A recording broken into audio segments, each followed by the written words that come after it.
Retomando un segundito de la clase pasada, el primer modelo muy simple de los trastornos de ansiedad lo proveyó Maurer y es decir, es un modelo bifactorial. Esencialmente lo que él dice es que los trastornos de ansiedad se contraen por condicionamiento clásico por aprendizaje asociativo, ¿sí? Es decir, un estímulo que hasta ese momento no tiene ningún significado específico, tiene un significado neutro, por aprendizaje adquiere un significado excitatorio. Esto es un significado que activa el sistema de respuesta, el miedo. Y justamente por eso la gente puede temer cosas que pueden sorprender, porque una cosa complicada que las teorías tienen que explicar es por qué las personas le temen a algo que a priori no resulta amenazante, ¿sí?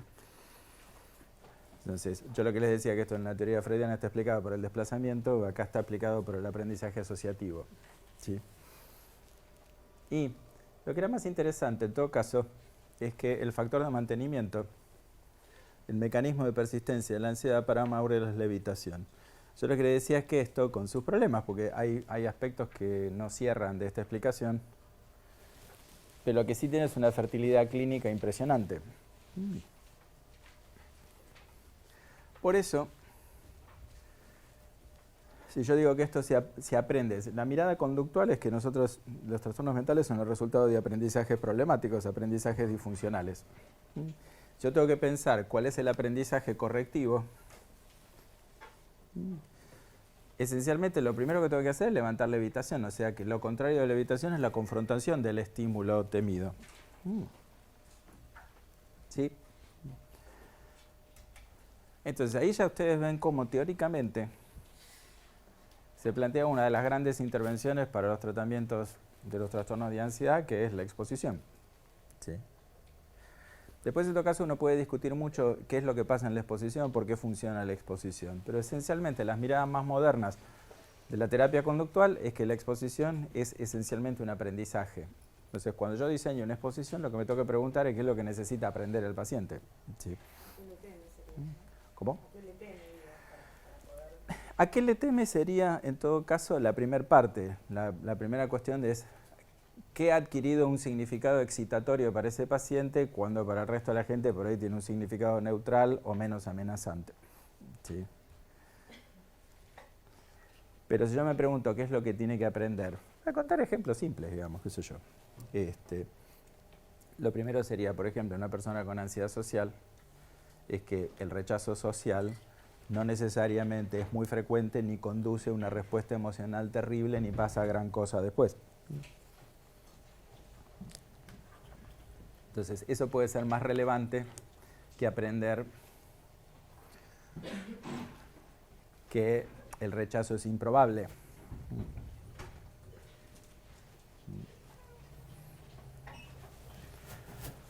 Bueno, hay algunos problemas que tenía este primer modelo.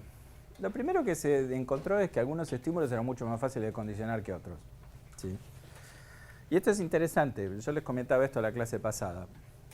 Los seres humanos se condicionan con mucha más facilidad para temer animales o ciertas circunstancias características de la vida de la especie en la ecología de nuestros antepasados, para temer cosas del mundo contemporáneo que por ahí son mucho más amenazantes, pero con las que no tenemos una historia evolutiva. Seguramente ustedes han tenido mucho más problemas con el WhatsApp que con las serpientes en su vida.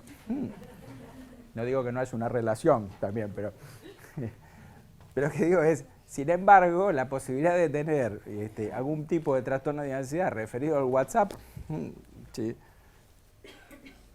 Claramente es mucho más fácil condicionar a una persona a temer a una araña que a temer al simbolito de WhatsApp.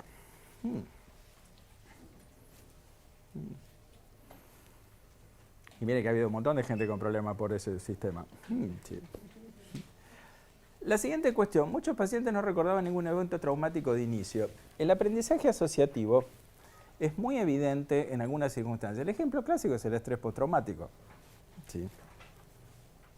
Ustedes tienen un accidente en un contexto específico, qué sé yo, en una calle donde hay un árbol de tilo, qué sé yo, y entonces el olor del tilo le dispara una respuesta de ansiedad. Es muy fácil ver el aprendizaje asociativo. ¿Sí? Pero en otras patologías, como el trastorno obsesivo compulsivo, no es tan evidente cuál sea la conexión. O una persona puede tener una marcada evitación de los contextos sociales sin necesariamente haber tenido un gran evento traumático de rechazo social. Eso es muy característico de las personas que tienen trastorno evitativo de la personalidad. No es que tienen una vida de rechazo. Han sido evitativos toda la vida, con lo cual nunca han dado mucha oportunidad al rechazo. La tercera cuestión, hay mucha evidencia sobre el aprendizaje vicario del miedo. Este es un punto importante. Esto no se conocía en la época de Maurer, pero después se desarrolló bastante claramente. Nosotros podemos aprender a temer, yo algo de esto comenté la vez pasada, viendo el comportamiento de otro miembro de nuestra especie, particularmente de un adulto próximo, o de alguien que para nosotros sea un referente. Si esa persona responde con miedo ante determinado estímulo, nosotros podemos aprender a temer a ese estímulo aunque no hayamos tenido ningún evento negativo relacionado con él. ¿Sí?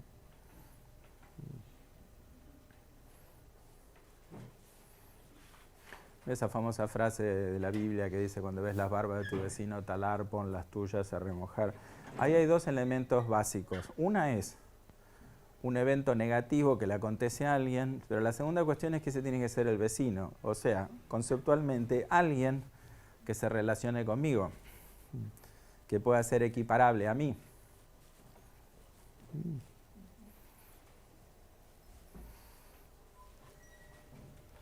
El otro punto importante es que muchas veces la gente experimenta eventos traumáticos sin experimentar condicionamiento. La cosa tampoco es tan lineal.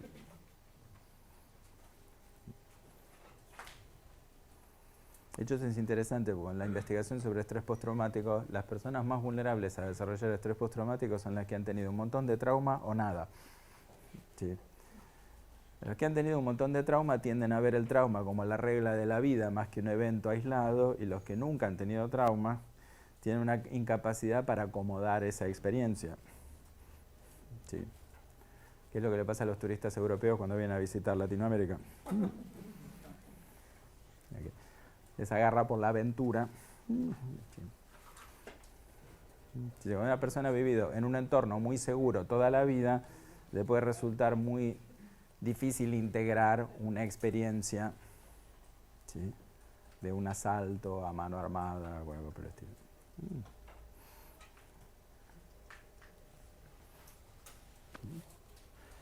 Bueno, y el otro punto es que cuando ustedes miren la prevalencia de los trastornos de ansiedad, la teoría no podía explicar esto bien.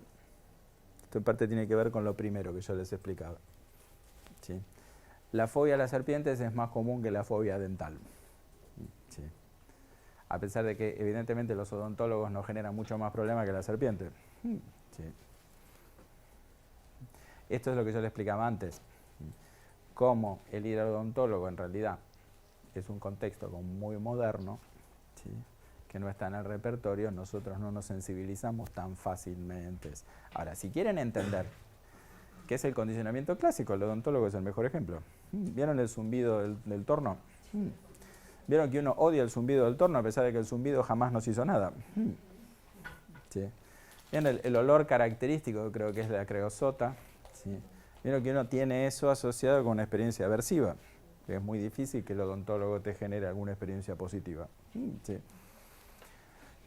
Entonces, una de las mejores maneras de lidiar con el odontólogo es ir cuando uno no tiene nada.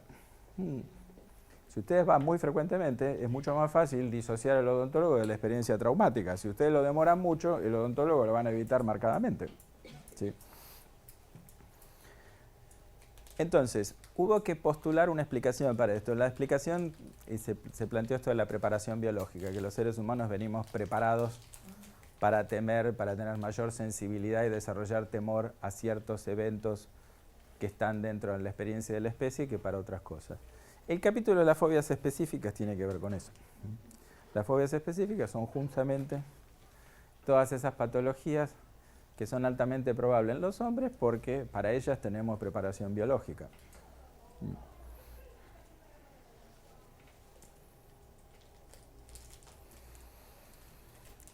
Ahora, La explicación de Maurer, como ustedes se dieron cuenta, es una explicación puramente conductual.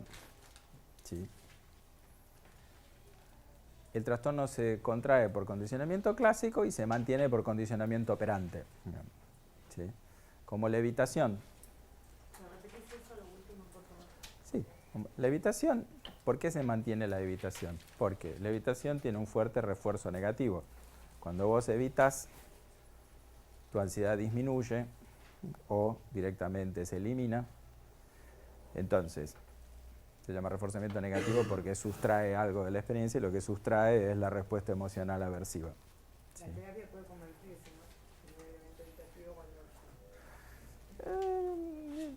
¿no? La mayor parte de las cosas que uno podría hacer, no. Pero algunas podrían convertirse en un reforzamiento negativo. Por ejemplo, si vos le decís al paciente que para curarse se tiene que exponer, ¿sí? Y el paciente te mira con cara de desesperación, pero vos le decís, pero antes de exponerte vamos a conversar un poco, ¿sí? El paciente le va a encantar conversar, ¿sí? Porque está en el lugar de la exposición. ¿Sí? Una vez estaba en una presentación con una experta en trastorno obsesivo compulsivo y estaba presentando un grupo de gente una investigación sobre TOC y le habían preguntado al paciente qué parte del tratamiento le gustaba más.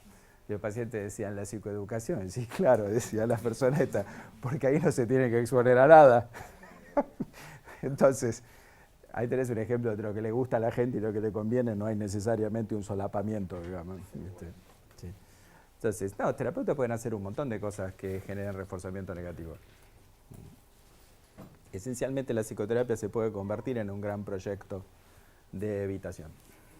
¿Sí? Eso sí lo tenés que conceptualizar vos todo el tiempo. La otra cosa por la cual vos podés generar un descenso en la ansiedad que es problemático es dando reaseguro al paciente. ¿Sí? Que no es nuestra función reasegurar a los pacientes. Cuando vos haces exposición, no le decís al paciente, anda que no va a pasar nada, porque eso interfiere con la exposición. ¿Sí?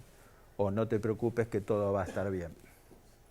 De hecho, la exposición funciona mejor cuanto más catastrófica sea la predicción del paciente y más brutal sea el contraste con lo que realmente pasa. Por eso, una de las cosas que tienen que evitar en los trastornos de ansiedad, que muchas veces los terapeutas, creyendo que son buenos, hacen cosas que favorecen el mantenimiento del trastorno, porque nuestro negocio no es el descenso de la ansiedad.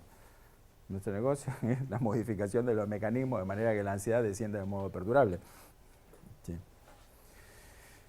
Entonces, en los años 60 aparecen las explicaciones cognitivas y vieron que esto es una discusión que no está zanjada. La mediación cognitiva, ¿qué quiere decir? Sobre todo con muchos trabajos de investigación básica, particularmente de Lazarus y Folkman, mostrando que la respuesta emocional humana está mediada por la cognición, ¿sí?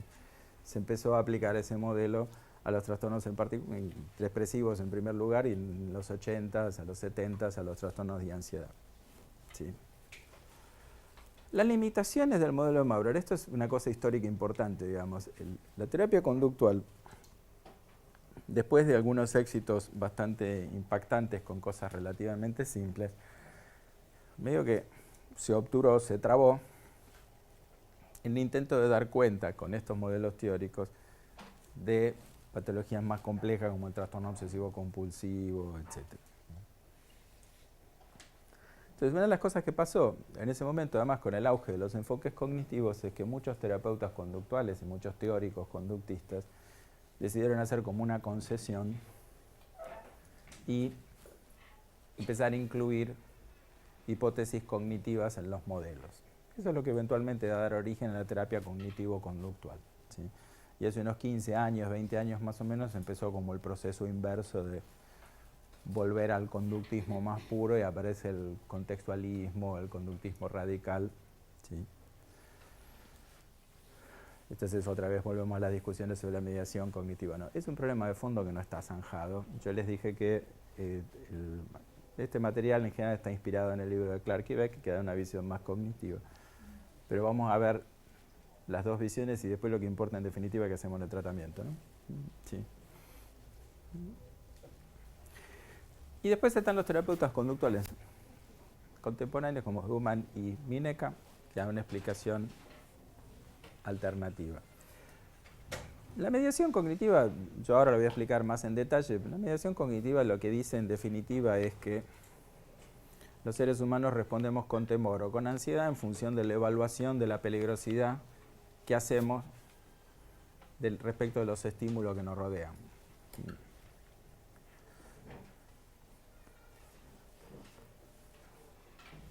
Si juzgamos que los estímulos que nos rodean son muy peligrosos, tenemos más ansiedad, y si juzgamos que nosotros somos particularmente vulnerables,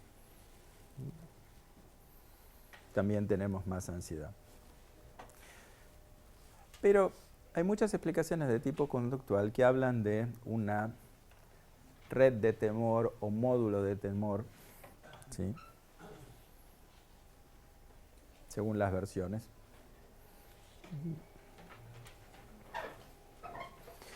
En lo que todos estamos de acuerdo es que el miedo es el producto de la evolución. Y en ese sentido es un mecanismo muy antiguo. Por eso yo les decía la vez pasada, el área del cerebro que, digamos, en la que esto está alojado, esto tiene un mecanismo que tiene 500 millones de años de evolución. Entonces está lejos de ser tecnología moderna. Por eso es muy importante hacerles entender a los pacientes que la lógica de este mecanismo la tienen que pensar en términos de la ecología de nuestros antepasados, no en las circunstancias presentes, ¿sí? A su vez, la otra cosa que es importante tener presente, yo se los comenté en la clase pasada, es que el desarrollo del neocórtex y con él todas las capacidades de fantasía, representación del futuro, etcétera, etcétera, que son tan dominantes en la ansiedad, tienen una evolución relativamente reciente, ¿sí?, bastante reciente en realidad. Por eso hay autores que también plantean explicarle esto a los pacientes como los problemas de diseño del cerebro humano y las consecuencias de la psicología que se derivan de la evolución del cerebro humano. Particularmente quien hace eso es Paul Gilbert en su terapia focalizada en la compasión. Human y Mineka definen esto como un sistema neural, mental y conductual relativamente independiente. Es un punto interesante.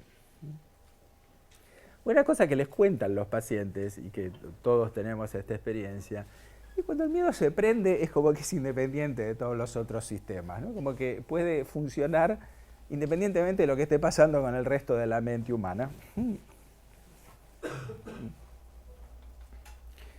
Que está específicamente diseñado para ayudar a resolver problemas adaptativos relacionados con situaciones potencialmente letales, pero en la ecología de nuestros antepasados distantes.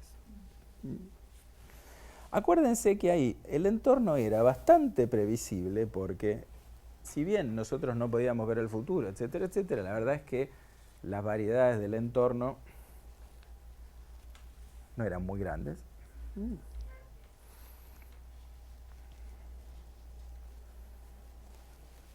Como los restaurantes argentinos de la década del 60, vieron que los alardes de innovación en el menú es si la milanesa era de carne, de vaca o de pollo, digamos. Sí. Y en un ataque de innovación local, la milanesa napolitana, digamos. Y eso. Entonces, el menú de lo que podía pasar era bastante previsible. ¿Se entiende el punto? Piensen que eso es bastante diferente a la ansiedad de los exámenes, que claramente no es algo que estuviera en la ecología de nuestros antepasados.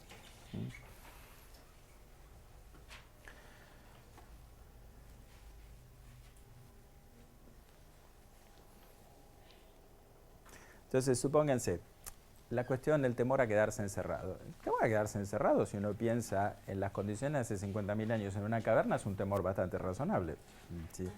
Si uno no tenía muchas maneras de conseguir ayuda, ¿sí?, el temor a quedarse atrapado, obviamente que tenía que generar una respuesta de ansiedad bastante importante. Bueno, tiene 4 características según estos autores. El primero, que no es neutro, está sensibilizado selectivamente, y por eso esto es lo que se llama la preparación biológica, ¿sí?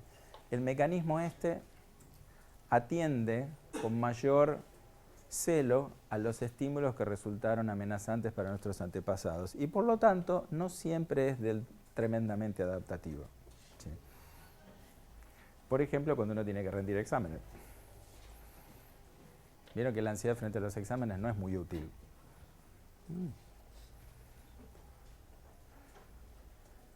Sobre todo porque la gente que tiene ansiedad en los exámenes tiende a tener la ansiedad en los exámenes en vez de tenerlo un mes antes, que es cuando sería útil. Sí. Como decía la alumna esa que estaba muy nerviosa, le pregunto por qué, me dice, nunca rendí con un titular. Yo pensaba, es que ese pensamiento es útil cuando lo tenés 30 días antes, no 5 segundos antes de rendir. Bien. En segundo lugar, es automático. Esto es un punto muy importante. Los pacientes todo el tiempo le van a decir que estas cosas ocurren más allá de su voluntad. Y un punto importante es discriminar qué es automático en estos trastornos y qué implica una selección de estrategia.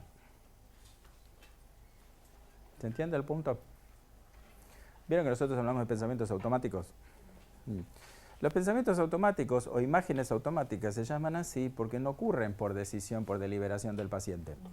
Ahora, lo que es importante, y este es un punto crítico en el tratamiento, es la forma en la que reaccionamos a eso sí es absolutamente deliberada en el ser humano contemporáneo, no hace 1.000.000 de años, ¿no? Pero, ¿se entiende el punto?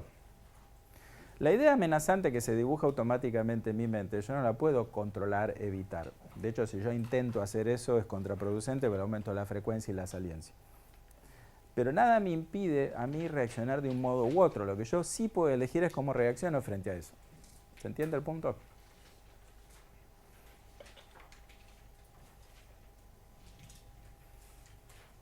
Voy a tomar ese silencio como un sí. Con cierta desconfianza, de todos modos. Sí, personas que tienen lo que llaman repertorios muy reducidos de conducta, ¿no? Como que dirían... Pero yo digo reaccionar no solamente en términos de conducta, yo estoy diciendo más que nada en términos cognitivos. Sí. Sí, pero hay gente que No, hay gente que es muchas cosas, pero... A ver, perdón. digo, bueno, que no solamente tiene un pensamiento automático, sino que tiene como una única manera de interpretar y una manera...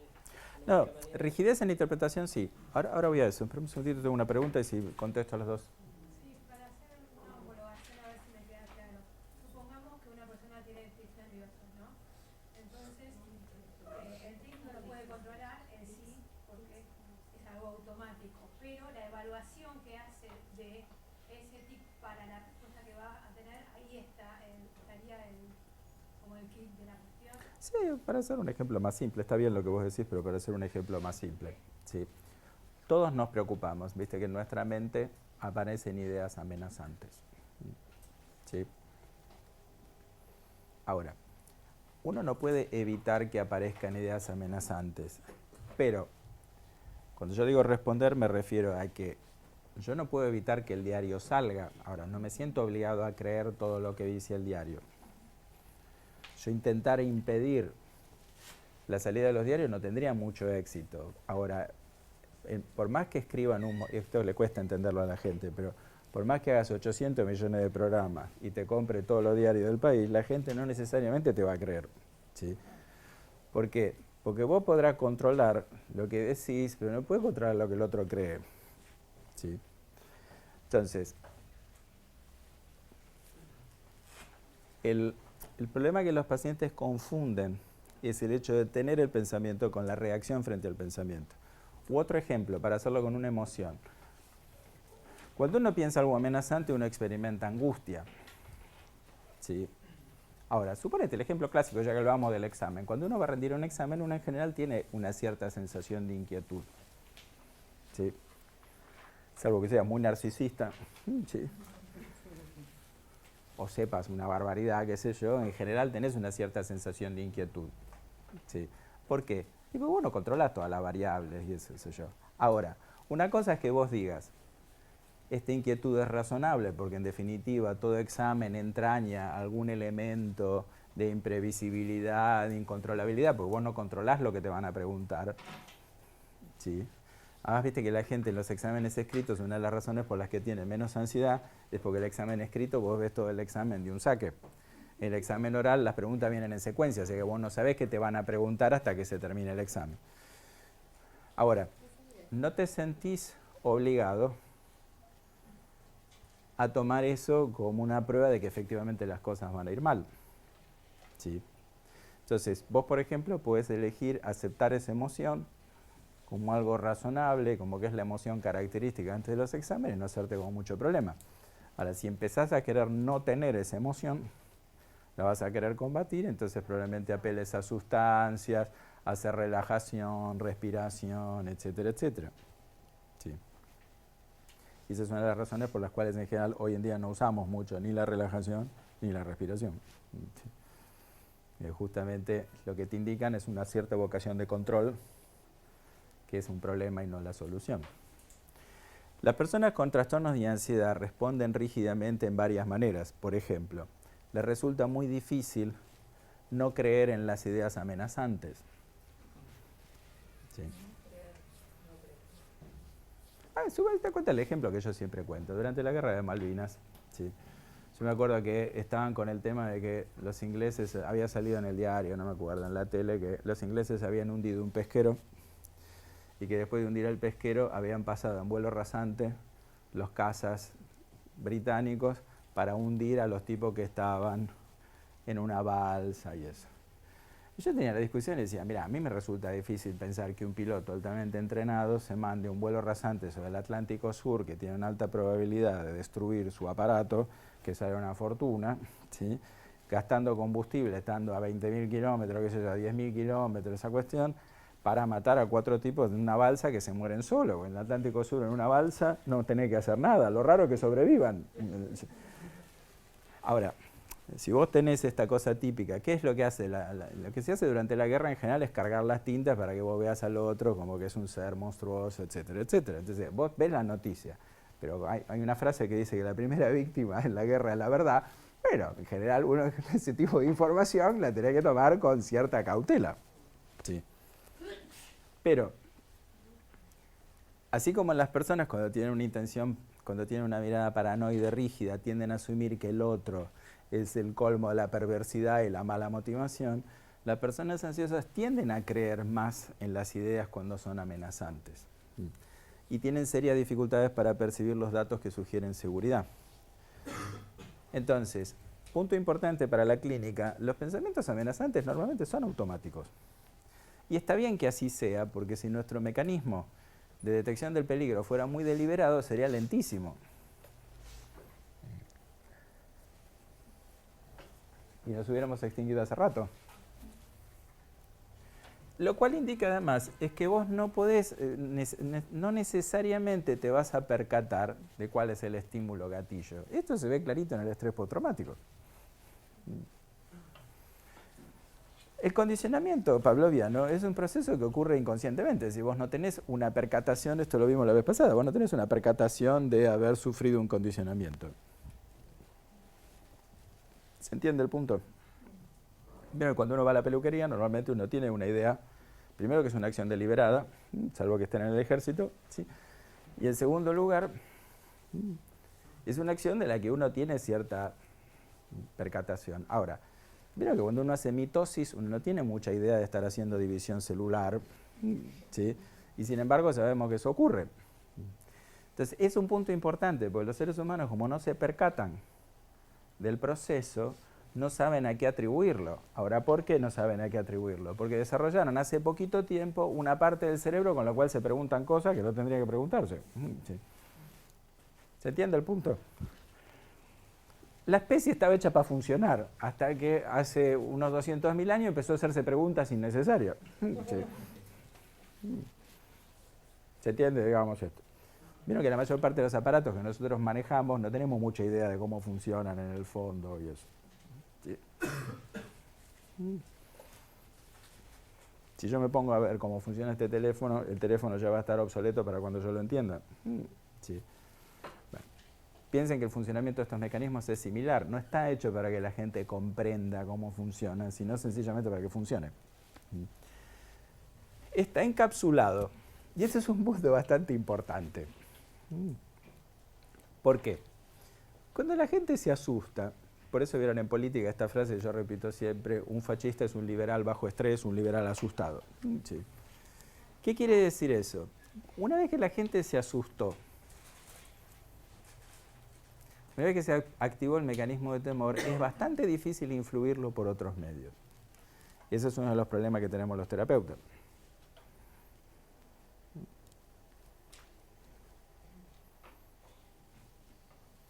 Se inscribe, se puede decir que se inscribe, el pensamiento se fija. No, es una cosa mucho más sencilla. Es más sencillo. Pensalo a ver cómo te puedo dar una analogía de eso. A ver. ¿Viste cuando vos pones el lavarropas en centrifugado y repentinamente te das cuenta que la manguera no está en el caño? ¿Viste lo que pasa con el agua? Hasta que el lavarropa no termine el centrifugado, no hay manera de detenerlo. Y uno le habla, lo trata de convencer. Y el tipo no entiende muchas cosas. ¿Viste que toca todos los botones y el lavarropa no se detiene? Una vez que empezó a centrifugar, es así. Sí. Entonces, el mecanismo del miedo es un poco así. ¿Qué quiere decir eso? Clínicamente la implicancia de eso tiene que ver con que vos tenés que trabajar mucho con los pacientes con tratar de detectar cuándo gatillan el miedo, porque cuando el miedo está como muy desplegado, es difícil hacer algo que sea adaptativo. En realidad la mejor estrategia cuando el miedo está desplegado es la aceptación, pero justamente los pacientes, la aceptación como estrategia de regulación emocional, pero los pacientes no son grandes fanáticos de ello. ¿Sí? Entonces, todas las estrategias de reevaluación cognitiva vos las tenés que tratar de hacer antes de que se gatille, digamos. Eso. Sí. En general, una vez que se gatilló, es bastante complicado detenerlo. Una previa sería, por así decirlo. ¿Cómo? Una previa, una cosa previa a... En general tenés que tratar de pescar las cosas, como dirían, se dice técnicamente, en status nascendi, cuando están haciendo, cuando se está originando y eso. O sea, cuando vos haces estos tratamientos, cuando vos querés apelar a la reevaluación cognitiva, lo que tratás es que el paciente pesque la cosa cuando la está gatillando. A ver, yo te lo voy a contar, ya que este curso es para formación clínica y eso. Mira, los pacientes con trastorno de ansiedad vienen a la consulta a que vos les enseñes a sacarse encima la ansiedad. Entonces vos tenés que superar un malentendido inicial, que es que el paciente lo que quiere es que vos le enseñes mejores maneras de eliminar la ansiedad. ¿Sí? Entonces, la primera parte del tratamiento es toda una discusión acerca de por qué eso no es una buena idea. ¿Sí?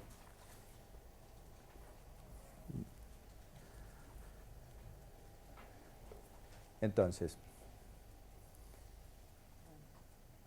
yo hablaba con un paciente que me comentaba su insomnio, yo le decía que los insomnios en general no duermen porque están muy preocupados por dormir y porque quieren conciliar el sueño de los sopapos.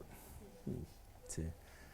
Entonces, en general vos lo que tratás de explicarle al paciente que es mucho mejor tratar de detectar cómo generás la ansiedad, ¿sí?, en lugar de cómo bajarla una vez que la generaste.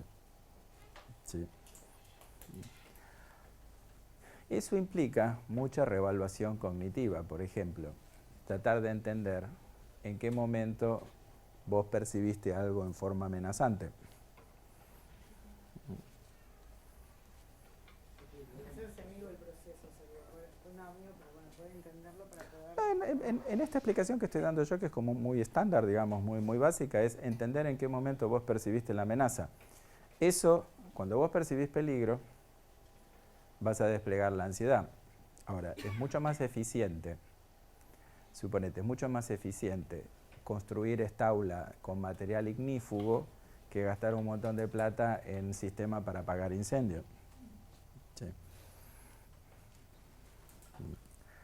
¿Se entiende el punto? Es mucho mejor fijarte si el caño de lavarropa está bien conectado y si no está tapado, que prender el centrifugado y tratar de detenerlo después. Sí. Ahora, eso en general no es tan sencillo porque los pacientes tienden a ver los síntomas de ansiedad, lo ven como si fuera una enfermedad médica, creen que es producto de un mecanismo que está roto y que por eso tienen síntomas. ¿Sí?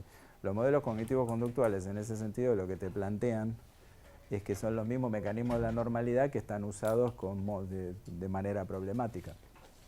¿Sí? ¿Se entiende el punto? Es muy parecido al sobrepeso, si ustedes quieren usar una analogía. ¿Sí? Es decir, vos tomás la decisión si comes algo hipocalórico o si comes algo hipercalórico. ¿Sí? Pasa que los pacientes vienen, viste, con 80 kilos de sobrepeso y te dicen, yo no sé cómo me pasó esto, claramente es una enfermedad, es un problema glandular. Sí. Entonces vos tratás de explicarle que eso se hace voluntariamente con cada bocado. ¿Entendés? Muy distinto a un amigo mío que se agarraba la panza y decía, yo esto me lo gané. ¿Entendés? Orgulloso de su prosperidad. Digamos. Sí. Entonces, la ansiedad es así, es muy parecido al peso, ¿entendés? Porque vas a tener tanto peso como, digamos, es decir, tanta ansiedad como percepción amenazante. Lo que después podemos discutir es si tu percepción de amenaza está fundada en algún dato de la realidad o no. Digamos, tu contexto puede ser muy amenazante. Sí. Lo que quiere decir de todos modos es esto, que es, como esto es un programa que está hecho para la acción, los pacientes cuando se prende el módulo de temor, es como que hasta que no implementas alguna conducta de combate o de fuga y eso se completa, los pacientes no vuelven a un estado de inquietud. Por eso, cuando la gente está ansiosa, no se puede quedar quieta, como que necesitan actuar, tienen que hacer algo. Circuito neural específico. Primero que todo, la evolución del cerebro parece haber sido tomado esto como lo dominante. El cerebro humano, yo le decía la clase pasada, es particularmente bueno para huir, ¿sí? Para detectar amenazas. Y lo que se supone, según este modelo sobre todo, es que el asiento predominante de esto es la amígdala, ¿sí? La amígdala cerebral, por favor, no la... Se llama así porque también tiene forma de almendra, que es el origen etimológico. Entonces, esto está en el complejo amigdalino y se supone que el centro de procesamiento del temor estaría radicado en la amígdala, ¿sí? Y esto estaría conectado con la respuesta de activación simpática por una vía corta. O sea que rápidamente prendamos el mecanismo que nos prepara para la lucha y la fuga, que es la que manda la señal a las glándulas suprarrenales. Las suprarrenales segregan noradrenalina, adrenalina y cortisol, y de esa manera preparan al cuerpo para las dos respuestas básicas que son la lucha y la fuga, a una velocidad alta para que resulte adaptativo. Cuando yo les decía la vez pasada esto, que el miedo no es sonso, es porque este mecanismo en la ecología de nuestros antepasados funcionaba muy bien. De hecho, la prueba está que estamos acá. ¿Sí? Mientras que un montón de otras especies no están acá. Por ejemplo, el pájaro dodo. ¿Sí? ¿Vieron por qué se extinguió? Lo ubican al pájaro dodo, digamos, pero que tiene como cierta fama en psicoterapia.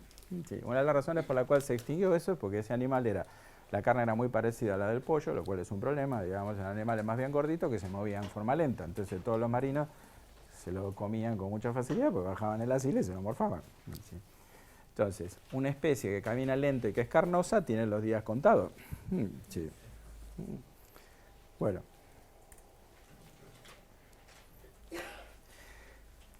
El modelo este es conductual en el sentido de que no es que estos autores crean que los sesgos cognitivos no existen, sino que los ven como la consecuencia y no la causa.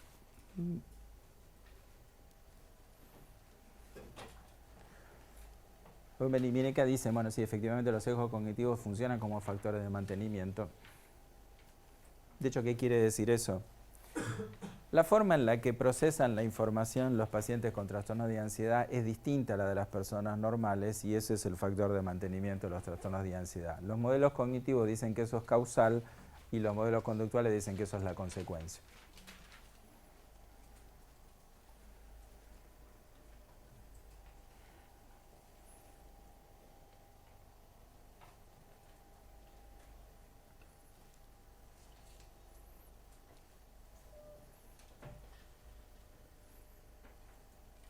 En cualquier caso, los sesgos cognitivos están y uno podría trabajar con ellos como factor de mantenimiento. Pero como ustedes ven, la discusión entre lo cognitivo, lo metacognitivo, lo conductual sigue vigente.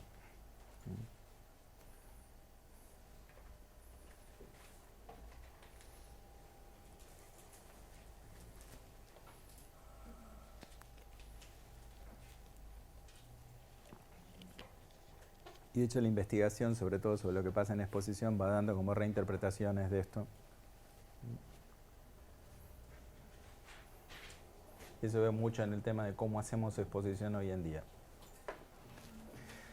Argumento de la perspectiva cognitiva. Uno de los problemas que tienen las objeciones conductuales y las objeciones en general, y esto es un punto importante, ténganlo presente, es que se confunde cognición con cognición consciente. ¿Se confunde cognición? Cognición con cognición consciente, suponete, qué sé yo. La gente cree que cognición es lo que yo pienso de modo deliberado, digamos, y de lo que me percato y eso. Pero eso es un territorio bastante restringido de lo que es cognición, porque cognición son los procesos cognitivos, muchos de los cuales ocurren sin percatación. ¿Sí?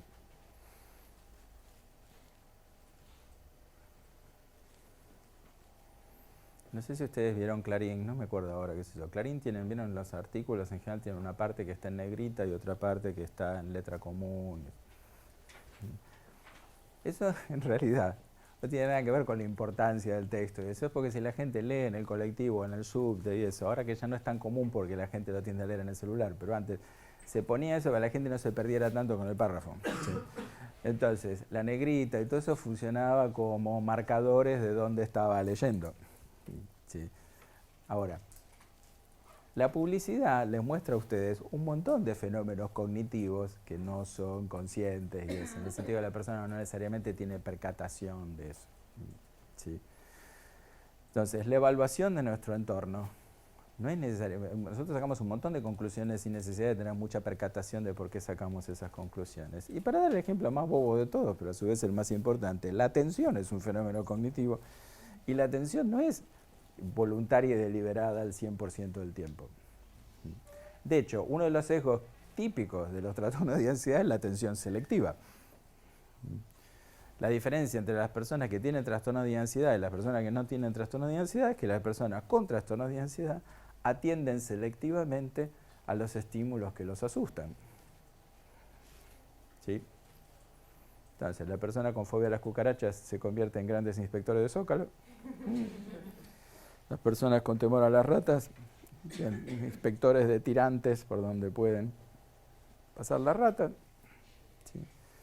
Las personas con agorafobia, expertos en monitoreo de circunstancias donde escapar puede ser difícil, por ejemplo, como son las cerraduras de los lugares donde entran, si las ventanas son de paño fijo, digamos, ¿no? Entonces, atienden a estímulos que las personas que no tienen trastorno de ansiedad no atienden tanto. Entonces, lo que dice la perspectiva cognitiva es que aún los procesos más básicos en los seres humanos, como el condicionamiento pavloviano, tendrían algún componente cognitivo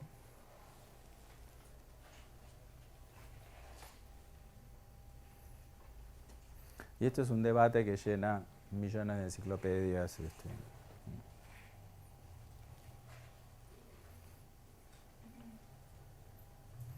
Les cuento uno que es un clásico para que lo entiendan bien clínicamente y eso.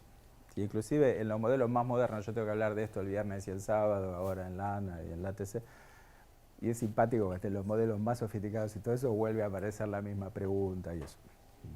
Yo se los voy a contar en versión coloquial, sencilla, igual es lo mismo. ¿Sí? Todos los terapeutas conductuales te van a decir que la exposición es la manera de curar los trastornos de ansiedad. ¿Sí? Ahora, todos los terapeutas cognitivos te dicen algo que es bastante cierto, que es, uno no ve pacientes que se expongan voluntariamente y así de motu propio. ¿Sí? Entonces, lo que decimos siempre nosotros está bien, pero para que el tipo haga exposición, algún grado de persuasión previa tiene que hacer. ¿Sí? ¿Se entiende el punto?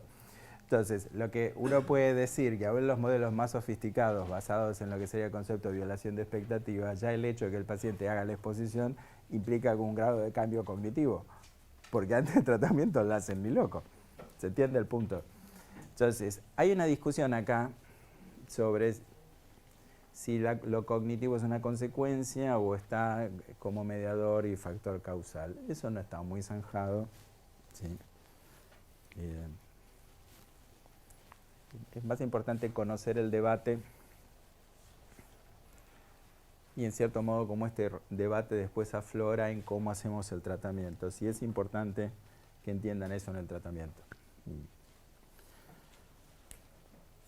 Porque hacer las cosas de una manera u otra puede tener resultados distintos. Algunas cosas funcionan mejor y otras funcionan peor. ¿Sí? Les voy a decir el ejemplo concreto para que se entienda. Si bien es cierto que para que un paciente haga exposición, algún grado de persuasión tiene que haber, en realidad, cuanto menor sea esa persuasión, mejor tiende a funcionar la exposición. Cuanto menos explicado esté eso, mejor funciona la exposición porque es mayor la contradicción, lo que se llama técnicamente violación de expectativa, que si vos lo explicas mucho. Y ahí es un ejemplo clásico de cómo reducir la ansiedad de una determinada manera puede ser menos eficaz que hacer que el paciente pase más ansiedad. ¿Se entiende el punto? Si yo lo aplaco a mi paciente antes de hacer exposición diciéndole, bueno, no es muy probable que pase algo terrible, eso va a ser menos eficaz que si el tipo va con terror, pero después se encuentra con que lo que pasa es distinto.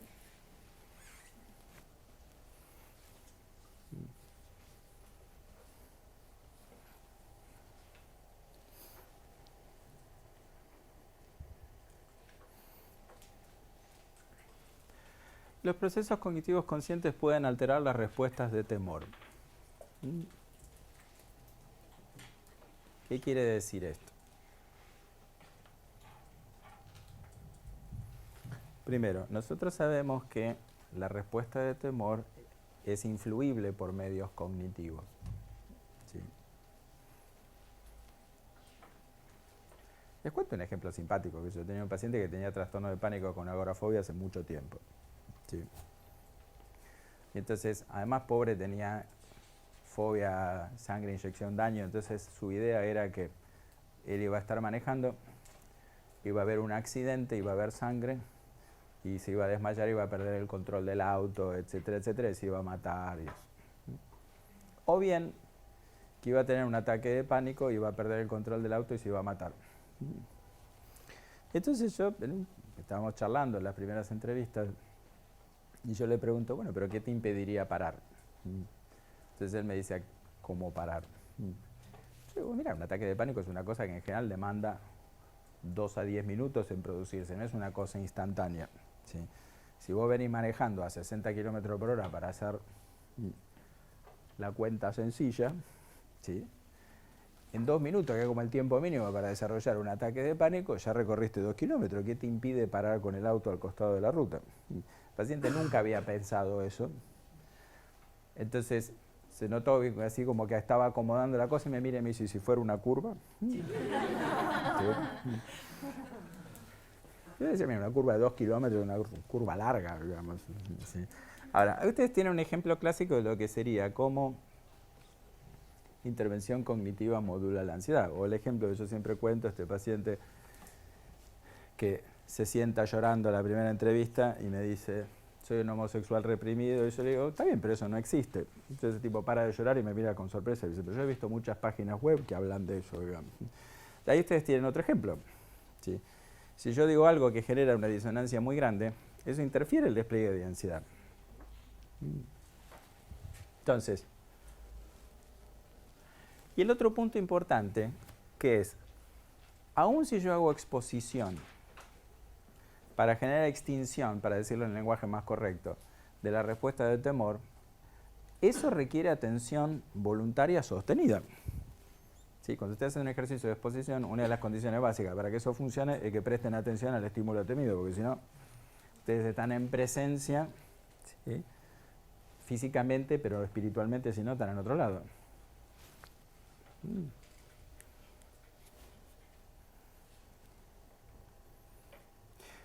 Este es un famoso artículo de Foa y Cossack donde ellos explican la teoría del procesamiento emocional. Y una de las cosas que dicen es que para que el procesamiento emocional ocurra, se requiere que la atención esté puesta en el estímulo temido, en lugar de producir evitación, porque la evitación interfiere en el procesamiento emocional. ¿Se entiende el punto? Entonces, lo que defiende un poco el modelo cognitivo es que hay procesos cognitivos básicos, como la atención, que son centrales para el tratamiento.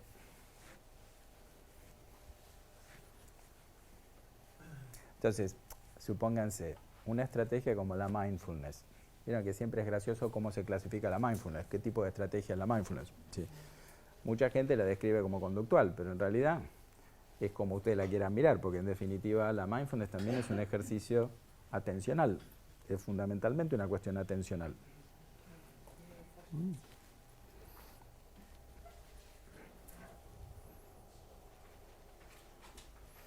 El otro argumento es que en realidad la amígdala no parece ser un centro que solamente procesa miedo. Y hay un punto importante. Los trastornos de ansiedad, si bien se los llama trastornos de ansiedad, involucran otras emociones negativas. De hecho, van a ver que es muy común que además de ansiedad haya asco. Y vieron que el asco también se regula de una manera parecida.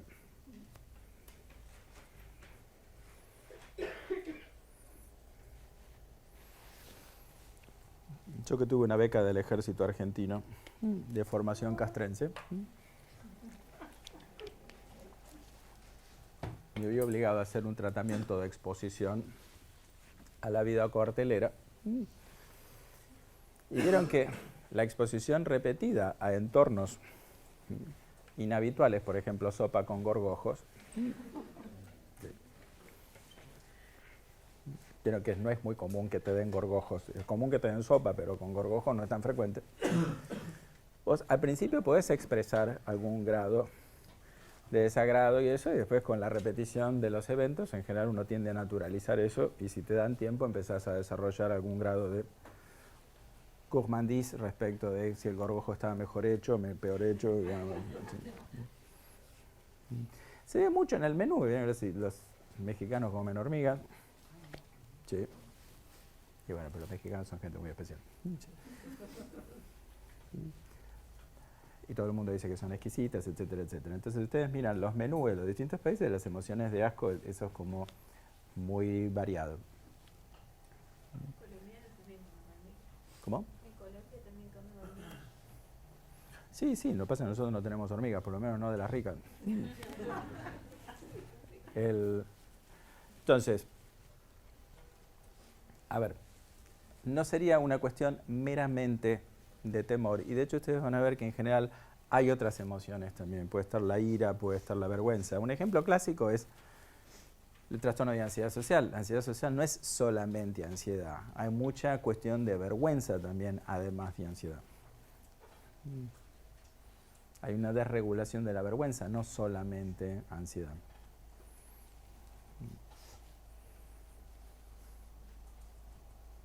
Bueno, ustedes igual saben que lo que pasó también es que en definitiva también nos dimos cuenta que sabemos bastante poco de emoción y en los últimos 20 años ha habido mucha investigación de las estrategias y los procesos de regulación emocional y ese es un campo muy activo.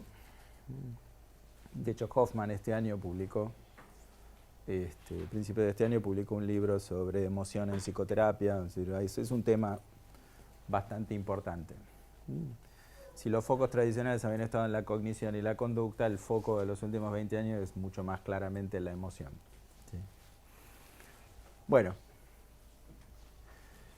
y los procesos cognitivos mediados por otras regiones corticales y subcorticales tienen influencia importante en la amígdala. Es decir, sabemos además que hay otros centros que participan. Hay un ejemplo interesante. ¿Conocen los experimentos con descicloserina? Bueno, la descicloserina es un fármaco viejo que actúa sobre un centro que a su vez regula la amígdala. El centro NAMA creo que es del glutamato, digamos. ¿Sí? Bueno, si ustedes a una persona que está haciendo terapia cognitivo-conductual en ciertos trastornos le dan descicloserina mientras hace exposición, la descicloserina, que es un potenciador cognitivo, en algunos pacientes reduce el número de exposiciones que se necesitan para que se produzca una extinción estable. ¿Sí? Y es fantástico esto porque no es un remedio que actúe sobre la ansiedad. En realidad lo que hace es regular un centro que a su vez está relacionado con la amígdala. Entonces, lo que está diciendo acá es, primero, no es que podemos hacer una explicación de estas cosas en términos puramente de lo que pasa en la amígdala. La fisiología sería más complicada que eso. ¿Sí? Y ustedes saben, cuanto más superiores son las funciones implicadas, más creíble es la hipótesis cognitiva. ¿Sí? ¿Se entiende el punto? Siempre las explicaciones conductuales tienden a ser como circuitos más básicos y las explicaciones cognitivas comprometer más las funciones ejecutivas, son las funciones superiores.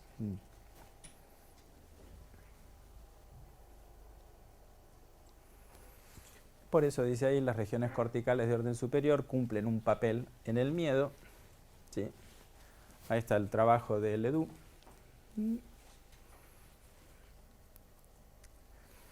Y habla del condicionamiento contextual más complejo. Bueno, puntos importantes acá. Algunas cuestiones básicas. Es decir, los trastornos de ansiedad son esencialmente cuestiones de aprendizaje. Si el aprendizaje es más, lo pensamos más con las teorías conductuales, las teorías cognitivas es otra historia, pero esencialmente es una cuestión de aprendizaje. ¿Por qué? Porque la mayor parte de los estímulos nosotros aprendemos a temerlos o a no temerlos. Nosotros traemos muy poco repertorio de fábrica acerca de qué temer. Entonces, si una persona desarrolla un trastorno de ansiedad, en gran medida lo que nosotros planteamos es que por algún proceso inadecuado, algún estímulo que no debería tener un significado excitatorio lo adquiere. Lo único que estamos discutiendo acá es si en eso hay fuerte participación de los mecanismos cognitivos o se puede explicar en términos puramente conductuales, pero la idea básica es la misma.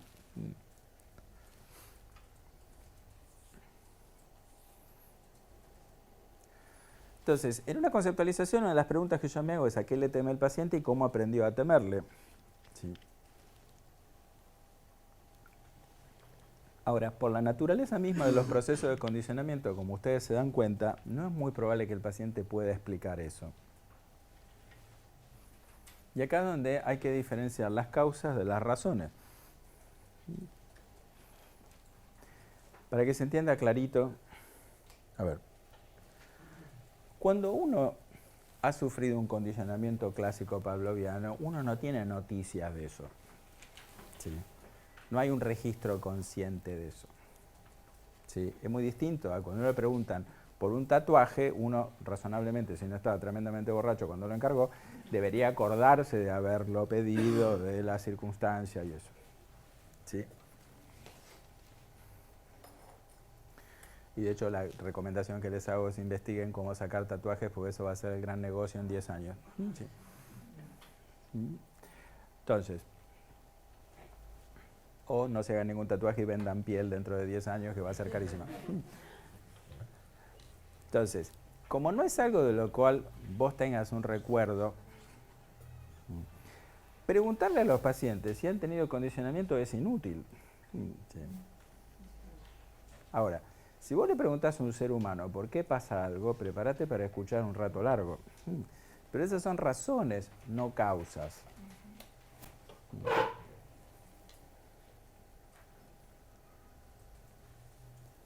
Acuérdense de un ejemplo simple, histórico, conocido y eso. ¿Sí? ¿Recuerdan cuando en las épocas que se investigaba la hipnosis, que le daban a una persona una orden bajo hipnosis y después cuando le preguntaban a la persona por qué había abierto el paraguas adentro de la habitación, esa persona daba una explicación medio forzada tratando de justificar eso? Bueno, ahí tenemos un ejemplo. Sí, las personas pueden atribuir el desarrollo de una determinada conducta a lo que quieran. Eso no quiere decir que necesariamente sepan toda la información necesaria. La buena noticia es que en general No necesitamos saber eso para hacer un tratamiento eficaz, porque la realidad es que los tratamientos se centran mucho más en los factores de mantenimiento que en los factores causales.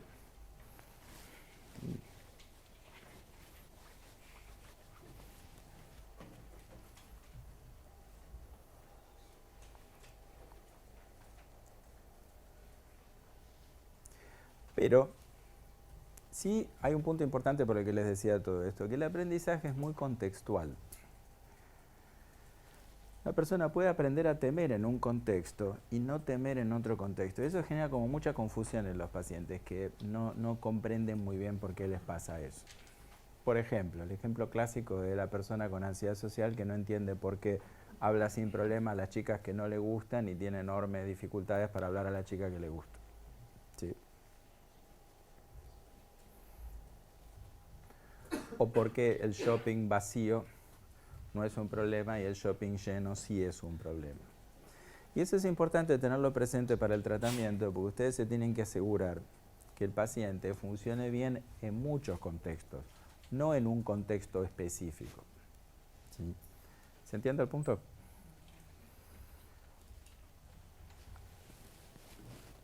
Como el aprendizaje se da en un contexto, la significación excitatoria de un estímulo puede estar restringida a ese contexto. Lo que pasa es que los estímulos amenazantes se generalizan muy fácil. ¿Se entiende ese punto? A ver, lo explico de una manera sencilla. El paciente tenía miedo de subir al avión por la turbulencia. ¿Cuántas veces tuvo turbulencia? Una sola vez. Sí. Pero vieron que si uno tuvo una turbulencia una sola vez, se necesitan como 8 viajes en avión sin turbulencia para que uno diga, bueno, no es tan frecuente. ¿Sí? Entonces, la mente humana está sesgada para el lado del peligro. Entonces, el problema que tenemos, por el cual los trastornos son frecuentes y los tratamientos no son fáciles, es porque el temor se extiende como mancha de aceite con mucha facilidad, pero el tratamiento no funciona así. Cuando ustedes hacen que un paciente aprenda que el estímulo por ahí no es peligroso, en general lo logran en un contexto bastante acotado y generalizar eso no es fácil. ¿Tiene alguna pregunta sobre eso? Ahora, eso lograrlo en pocas sesiones es un desafío, digamos, ¿no? Porque... Sí, pero por eso tenés que tener en claro cuáles son las reglas para que eso se generalice. Por ejemplo, si yo acompaño al paciente al shopping un día, digamos, tranquilo, en un horario en el que no hay mucha gente, ¿sí? Un lunes a las 10 de la mañana, ¿sí? Es muy probable que para el paciente con agorafobia eso sea algo bastante sencillo, pero eso no quiere decir que va a generalizar esa respuesta al shopping el sábado, el día antes del Día de la Madre, a las 4 de la tarde, sin el terapeuta. Entonces, una de las cosas que vos te tenés que asegurar es que si vas a hacer exposición, eso involucre muchos contextos y sobre todo los contextos que se relacionen más con lo que el paciente tiene que hacer. ¿Sí? ¿Se entiende el punto? Si vos planificás eso, no tiene por qué llevar tanto tiempo. ¿Sí? Lo que pasa es que competir con el recuerdo amenazante no es fácil. ¿Sí? La significación amenazante del estímulo reaparece con mucha facilidad si vos no haces un trabajo, ¿viste?, sostenido en el tiempo. ¿Sí? ¿Por qué? Y bueno, por eso, porque la mente humana está cegada para el lado del peligro. Entonces, cuando vos registrás un evento dañoso, digamos, para convencerte de que eso no pasa todo el tiempo, necesitas un montón de eventos positivos. ¿Sí? Entonces, una cosa típica que le pasa a los pacientes que tienen el evento negativo, dejan de hacer algo y entonces se consolida muy fuerte la idea de que volar siempre involucra turbulencia. ¿Sí? Justamente por eso se cura volando. ¿Sí? Porque la manera de que vos cambies la idea es que tengas un montón de vuelos donde el avión no se mueva. Sí. Profesor, usted decía recién con el caso del shopping, si uno va en una situación en donde no hay nadie, los pones menos. Y el contrario, si la exposición se da en un contexto, ¿no? O sea, antes de las fiestas, después es más fácil descontextualizarlo a, bueno, si en esta situación que había mucha gente... A ver, tu preguntas son varias en realidad. Yo te lo desarmo de una, te lo convierto en varias preguntas. La pregunta es, ¿qué es más eficiente? ¿Exponer al paciente al menor estímulo temido o exponerlo a un estímulo un poco más elevado para ahorrar tiempo? Te conviene, desde el punto de vista de la eficiencia, exponerlo al estímulo más alto que puedas para que el tratamiento sea lo más rápido posible. ¿Sí? Pero eso va a variar mucho del paciente que tengas, depende mucho del temor de tu paciente y de la expectativa del paciente. Y si le quitamos la variante tiempo, no por hacerlo más rápido, sino será más efectivo. No, no va a cambiar la eficacia, es la misma. No, la gradualidad se hace para que el paciente no abandone el tratamiento, pero no es importante. Es decir, no cambia el resultado. A ver, el tema es así. Mira, yo tenía una paciente que tenía mucha ansiedad a manejar. Entonces yo le dije, bueno, como tarea, saca el auto y da la vuelta a la manzana. Entonces me dice, bueno, eso es una pavada. Bueno, le digo, anda a Mar del Plata. Eso es un montón. Está bien, entonces decime, sí, entre ir a Mar del Plata y dar la vuelta a la manzana, ¿cuál es el intermedio? Eso se hace con una jerarquía de intervenciones. En realidad yo lo que tendría que haberle pedido en ese momento, se lo pedí por otra razón, es que hagas una jerarquía y tratás de tomar el máximo elemento de la jerarquía de temores que puedas para que el tratamiento no se eternice innecesariamente, porque los efectos de la eficacia es la misma. Sí. Entonces, eso de Edna Foal ha sido una persona que investigó mucho eso. ¿Sí? Que conviene tratar de empezar por lo máximo que se pueda y el equilibrar con el tema del abandono del paciente. Es la única razón. Si no, a ver, si vos haces exposición masiva, funciona muy bien también. Sí. La única diferencia por ahí con la exposición masiva es que en sentido que la sostengas en el tiempo también para que sea perdurable, se generalice, etcétera, etcétera. Pero es lo mismo. Lo que pasa es que la exposición masiva es bastante menos tolerable que la exposición gradual y sistemática. Pero son negociaciones para que el paciente no se vaya del tratamiento, no porque sean necesarias para la eficacia. Si nosotros probamos con un grado que consideramos que el paciente va a tolerar y no logra tolerar, no se puede... Sí, pero es difícil que eso pase, porque vos se lo preguntás al paciente, no es que tomás la decisión vos. Sí. Fíjate, yo a mi paciente le estaba cargando. ¿Sí? El principio de la jerarquía, eso lo expliqué fácil. ¿Sí? Si tiene problemas, hace 400 kilómetros. ¿Sí? Entonces, cuando te dicen eso es un montón, decís, bueno, entonces decime, jerárquicamente, si para vos dar la vuelta a la manzana es muy poquito, fantástico, hagamos algo más sofisticado. La regla, yo lo que te digo es lo que vos me preguntás, la regla es que vos trates de que la exposición implique un aprendizaje. Entonces, si tenés como mucha duda, y bueno, sé más conservadora. ¿Sí? Pero no trates de ser vos muy conservadora, digamos, ¿entendés? Preguntarle al paciente. ¿Sí? Porque en definitiva las cosas no son intrínsecamente peligrosas, depende del paciente.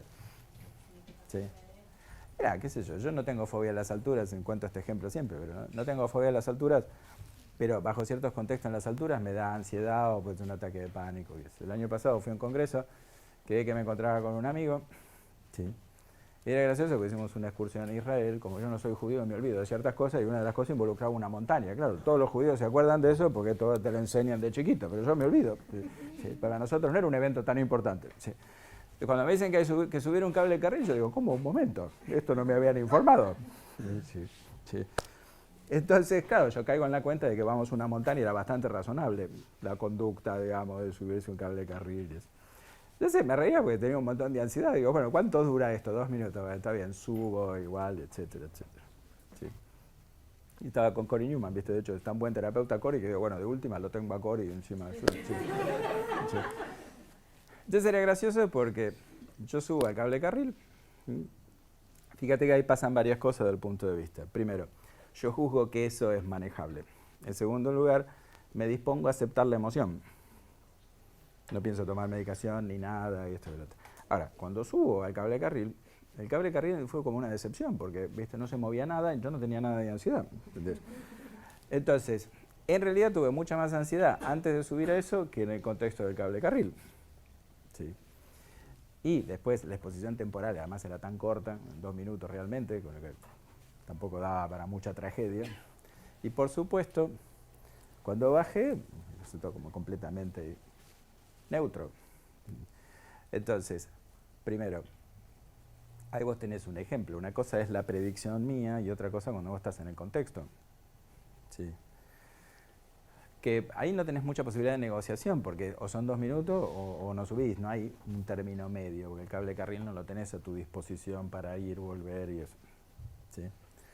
Entonces, la regla es, yo lo que te digo es, si la persona se expone, como los eventos no son intrínsecamente peligrosos, ahí yo no me voy a caer, yo sé perfectamente que no me voy a caer. Sí, lo que pasa es que ese tipo de temores, esos sí que están como bien grabados en el hardware. El temor a las alturas es claramente uno de la especie. Entonces no es un tema aprendido. ¿Sí? Y menos acá en La Pampa. ¿Cómo hace para aprender eso acá? Acá no tenés altura para tener temor. ¿Sí? Entonces, además eso lo ves porque las fobias específicas tienen un componente de heredabilidad muy marcado que el resto de los trastornos de ansiedad no tiene casi. Entonces, ¿qué tenés que hacer con eso? Y bueno, va a ser más fácil que yo te acepte un ejercicio de exposición, ¿sí? De 2 minutos en esas condiciones, y en realidad, porque si no, digo, me pierdo un paseo, qué sé yo, no sé qué, que si me dicen media hora de cable carril, ¿sí? Sobre precipicios, digamos. Ay, no sé qué altura era, tampoco era tanta, digamos, no sé yo. Sí. Entonces, el diseño del tratamiento va a depender mucho de lo que te diga el paciente, pero vos tenés que entender cuáles son las reglas por las que esto funciona y qué es lo que el paciente te dice. Acuérdense que la inmensa mayoría de las veces los contextos no son peligrosos, es que los pacientes exageran la peligrosidad. ¿Qué te puede pasar en un shopping? ¿Sí? Lo que te puede pasar en un shopping es que compres. ¿Sí? Te rompan la cabeza, pero digamos claramente el temor de... A ver, ¿te puede pasar algo en un shopping? Mira, yo suelo pasar cuando voy a dar clases a Paraguay por un shopping que se incendió y para que la gente no se escapara con las compras cerraron las puertas. El único detalle es que les quedaron todos adentro. Y se murió no sé qué cantidad de gente. Bueno, ese tipo de cosas, digamos, es muy infrecuente. Ahora, no es el temor de los pacientes con el shopping. Pero si vos lo pensás, ¿qué le puede pasar a una persona?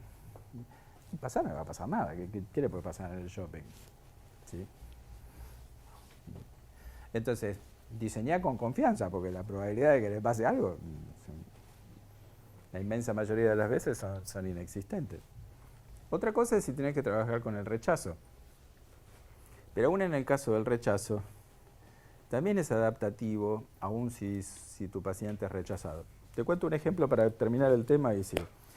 Yo atendí hace muchísimos años a un paciente que era casi como un hijo, porque lo atendí de chiquito, qué sé yo. Bueno, tenía 19 años y daba vuelta, le gustaba una compañía de la facultad y daba vuelta. Y yo en un momento le dije, mirá, llegó un momento en que la recopilación de información tiene un límite, ¿sí? Y tenemos que pasar al trabajo de campo. ¿Sí? Entonces, andá, invítala a salir, qué sé yo. ¿Sí? Entonces, viene la sesión siguiente y me dice, me fue mal y fue culpa tuya, me decía así. Pero lo interesante, el aprendizaje, él me decía, lo interesante es que el rechazo fue mucho menos molesto de lo que yo me imaginaba. Y eso es el aprendizaje más importante. Después, cómo le va, es secundario. ¿Sí? ¿Se entiende, digamos, el punto? Entonces, ahí tenés un ejemplo de una exposición que no produce los resultados que el paciente esperaba en un sentido, pero que sí produce violación de expectativas, porque la idea de él, la idea importante que hay que discutir es ser rechazado es una experiencia emocional insoportable y no fue lo que él esperaba. Sí. Entonces, acuérdense de eso, que las exposiciones uno tiene que pensarlas en ese sentido, como ejercicios de aprendizaje, de qué es lo que el paciente tiene que aprender.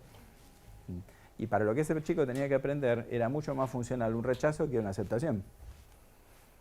¿Se entiende el punto? Si la chica le decía que sí, hubiera bajado la percepción de probabilidad del rechazo, pero no hubiera atravesado la experiencia del rechazo. Pero en la exposición hace una especie de exposición imaginaria al paciente antes de... No necesariamente, se puede hacer. Pero si se puede hacer, ¿se busca el componente emocional? O sea, activar el componente emocional o que la se imagine objetivamente. Digo porque para el contraste después. A ver, Están preguntando varias cosas que son de otra clase, pero noto una serie de supuestos. ¿Sí? Primero, la contraposición entre emoción y objetividad. Eso no es así. ¿Sí? No, es importante eso. Las emociones son parte del conocimiento, no son una cosa que obstaculice el conocimiento. ¿Sí? Vos lo que puedes discutir es si su apreciación de la realidad es buena o es mala, y por lo tanto si la emoción congruente con eso resulta adaptativa o no adaptativa, pero la emoción no es una interferencia al conocimiento, al contrario. Justamente la emoción del miedo es profundamente adaptativa y sumamente necesaria para el conocimiento del entorno. Esa idea medio cartesiana de que las emociones son un problema no son el modelo cognitivo-conductual. Y es importante en qué sentido. Yo tenía, te cuento un ejemplo, de un paciente con mucha ansiedad social y que todo el tiempo quería ser James Bond. ¿Sí? Me tenía frito con eso, ¿viste? Que él lo que quería era ser, ¿viste? Y un día va y se encara una mina con todo el entusiasmo y la mina le dice que no. Yo le dije, yo te dije, era mucho mejor sentir ansiedad que te digan que sí y no ir tranquilo a que te digan que no. Entonces, ahí tenés un ejemplo de que el punto no es la emoción y eso, sino en todo caso qué es lo que vos perseguís, digamos, en esa circunstancia. Respecto a lo que vos me preguntás de activar, la emoción se va a activar en función de la percepción que la persona tenga de esa circunstancia. Y si piensan que la circunstancia es muy aversiva, van a tener una emoción muy intensa. Fíjate mi situación cuando yo decía, qué barbaridad, he pagado una excursión para que me hagan tener un ataque de pánico. Qué mala inversión. Sí. De todos modos, yo la saqué barata porque Cory se intoxicó con la comida y casi se nos muere. ¿Sí?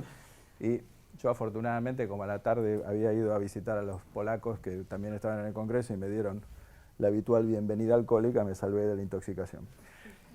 Lo cual te muestra lo complicado que es detectar dónde están las amenazas. Porque yo me preocupaba por el cable carril, pero Cory casi se muere con una intoxicación de comida. Entonces, yendo a lo que vos me preguntas, la emoción se va a activar.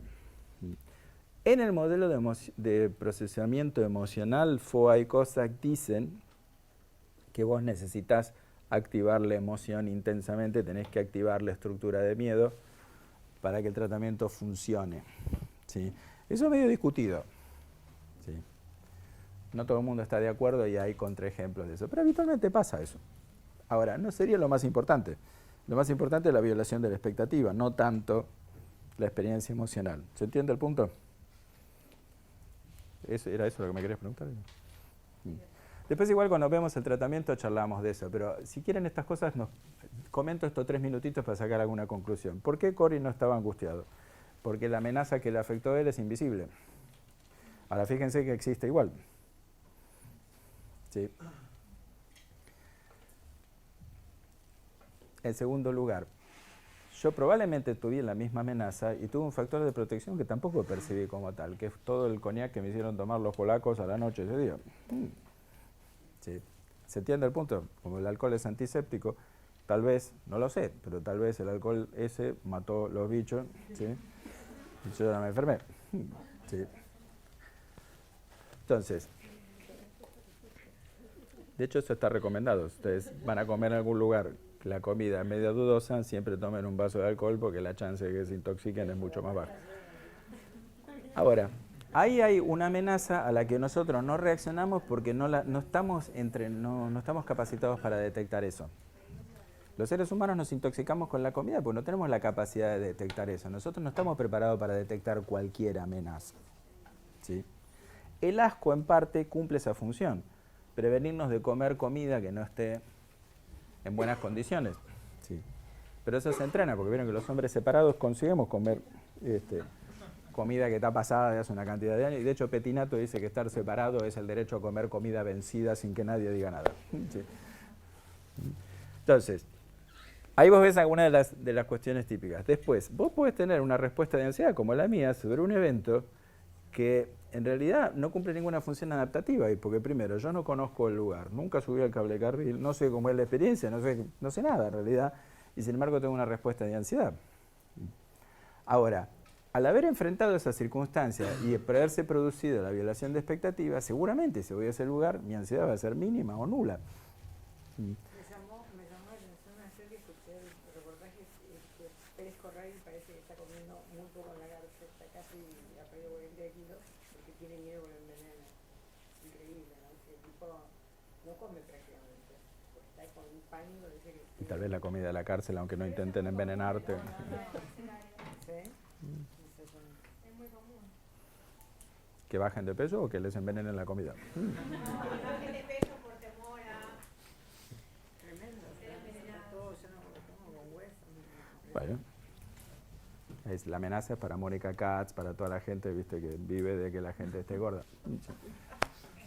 Entonces, a lo que yo voy con estas cuestiones es que vos tenés que diseñar el tratamiento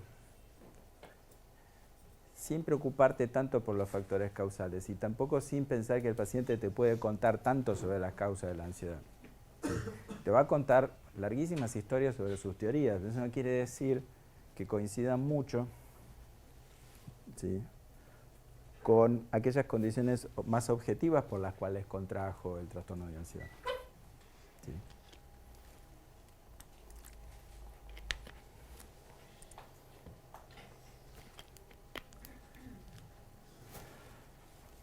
Esta es la representación clásica de la perspectiva cognitiva. Lo que te pasa, hay una vieja frase que dice, los pacientes vienen como conductistas y hay que hacerlo cognitivo, ¿entendés? Porque el paciente te dice, tengo miedo, este estímulo me produce miedo. Esto es muy importante clínicamente. Los pacientes con agorafobia te dicen, el ascensor me da miedo, ¿sí?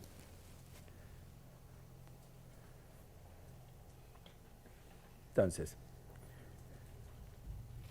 si eso fuese así, uno encuentra cosas difíciles de explicar. Esto yo creo que se lo mencionaba en la clase anterior. Este paciente que decía, tengo miedo a los ascensores, el único que uso tranquilo es el de mi casa. Me decía, bueno, pero eso es un poco raro.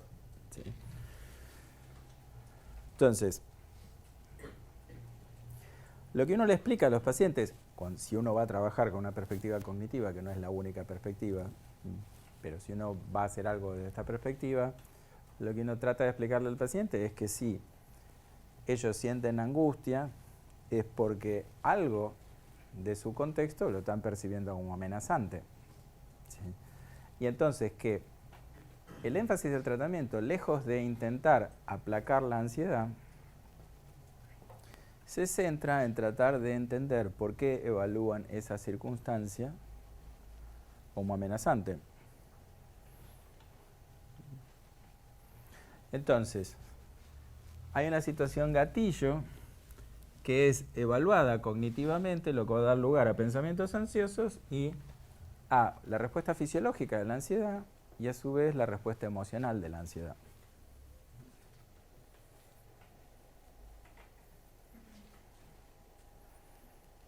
¿Cómo es respuesta? ¿Dijiste respuesta emocional? Emocional de la ansiedad.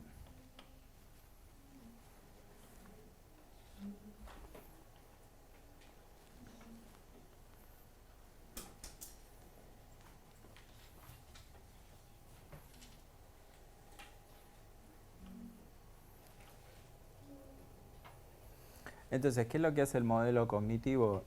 Le enseña al paciente. El modelo cognitivo opera fundamentalmente por la estrategia de regulación emocional que se llama reevaluación cognitiva. ¿Sí? Lo que hace es entrenar, sobre todo al paciente, en revisar las evaluaciones que hace de peligro.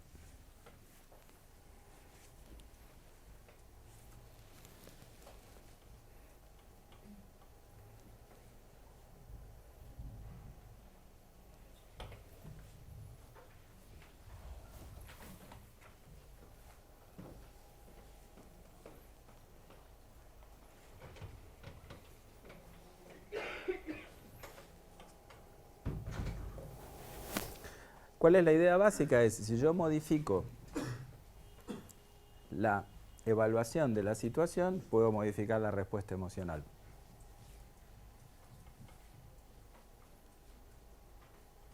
Acuérdense de todos modos que esto no quiere decir que si yo le demuestro al paciente que piensa mal, se cura. ¿Sí? Que eso es como la versión más básica. ¿Sí? Acuérdense la definición, cognición no es solamente cognición consciente. ¿Sí?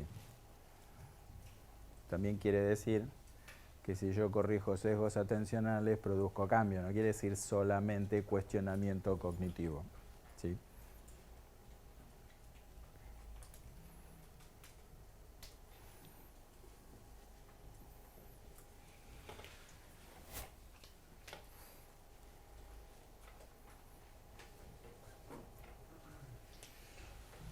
Les cuento un ejemplo para que se entienda un poquito la idea. Hace otros años atrás, en un congreso en Barcelona, llegamos también a un lugar que había uno de estos funiculares para ir arriba del Montjuic. Y entonces había un grupo de gente. Y esta circunstancia fue más graciosa porque había uno que tenía mucha aversión, ¿sí?, a las alturas. Y entonces el tipo me dice, bueno, si vos subís, yo subo también. O sea, evitativo y dependiente. No sé por qué, digamos. Bueno, entonces yo dije, bueno, está bien, subamos y listo. Yo cierro los ojos y listo, ¿sí? Pero, claro, el tema es que eso al sacudirse, te entra la información por otro lado. Entonces ahí vos ves el ejemplo, que vos haces una evitación deliberada, que es no tener información visual, pero de repente tenés información senestésica, que no tuviste en cuenta. ¿Entendés? Entonces el concepto de cognición es más complejo que aquello que vos pensás, ¿sí? Es de repente mi foco atencional se iba a las sensaciones senestésicas de inclinación de la capsulita del funicular. Sí. ¿Eh? Y le dio vértigo. No, me dio una sensación vaga de ansiedad, no vértigo, digamos, y eso yo. Sí. Pero eso depende mucho y en realidad lo que pasa una vez más con ese tipo de cosas es que para curarte te tenés que exponer, te tenés que quedar arriba, no es muy entretenido, ¿sí? Te tenés que quedar arriba de eso todo el día. Como uno que quiso batir el récord de permanencia en la montaña rusa, ¿sí?, para quedar en el Guinness, ¿sí? Así después cuando salís con una mujer le decís, yo tengo el récord mundial de permanencia en una montaña rusa. ¿Sí? Si con eso no levantás a los pavos, no sé qué tenés que hacer, digamos. Eso es un logro impresionante. Sí. Entonces, claro, ahí te curás seguro. Sí. El tema es que involucra, viste, cosas como un poco complicadas. Igual tengan presente la definición de trastorno, para que ese trastorno te tiene que interferir en la existencia. Sí. Si eso fuera algo cotidiano, yo subiría y se me hubiera pasado hace rato. Sí. Entonces, el punto, tengan presente esto, cuando hablamos de cognición no decimos solamente lo que el paciente piensa en palabras, el concepto de cognición es bastante más amplio que eso. A veces los conductistas cuando quieren criticar las perspectivas cognitivas hacen como una definición hiper reducida de lo que se entiende por cognitivo, entonces claro, tenés razón, pero eso es una crítica como media flojita.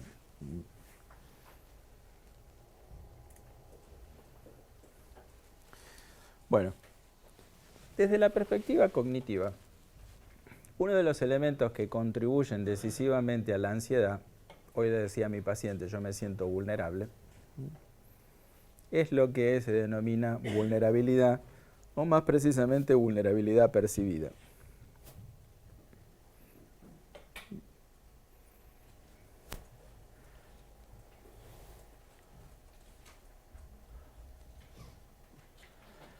Entonces, primero la vulnerabilidad puede ser de peligros externos, contraer una enfermedad, por ejemplo, o peligros internos. Ser atacado, por ejemplo, o sería un peligro externo. Un peligro interno es el ejemplo clásico, es el trastorno de pánico, tener miedo a las sensaciones de activación autonómica.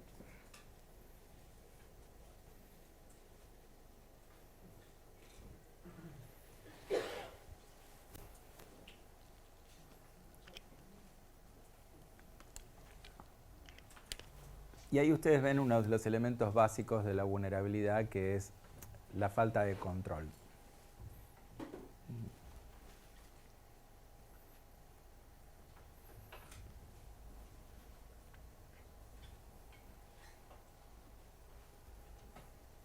Supónganse, las personas que tienen ansiedad social muchas veces intentan controlar el comportamiento de los otros. Hace muchos años nosotros hicimos un trabajo, hace un montón de años, ¿no? Con un colega hicimos un trabajo para una corporación, y entonces nos llamó un tipo súper importante en la corporación, siempre cuento la anécdota porque es muy característico, ¿sí? Mi colega, que era muy aprensivo,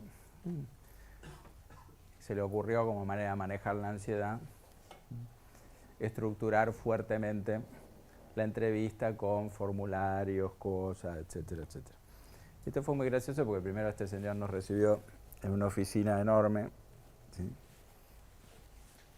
Correspondía, digamos, a su jerarquía. Les menciono esto porque en realidad la percepción de amenaza, es decir, cuanto más poderosa se muestra, digamos, la persona en ese tipo de cosas, más peligroso puede uno percibir la entrevista. Y eso. Fue muy gracioso porque mi amigo empezó a sacar todas sus cosas para controlar la entrevista y este hombre a los 2 minutos corrió todos los papeles y dijo, muchacho, de corazón, cuénteme un poquito cuál es la idea. Que si ustedes lo miran objetivamente hablando, es lo mejor que te puede pasar en una circunstancia así. ¿Sí? Pero mi amigo se convirtió en una estatua de sal, según la prescripción bíblica. ¿Sí? Y tuve que seguir hablando yo porque quedó así. Bueno, es el ejemplo clásico de vulnerabilidad. ¿Qué es? Si yo no puedo controlar la entrevista, aun si me hacen el mejor comentario posible, la percepción de incontrolabilidad me resulta muy difícil de sobrellevar. ¿Se entiende el punto? Tengan presente, los pacientes con trastornos de ansiedad normalmente quieren controlar cosas que no son controlables o que no es necesario controlar. Sí.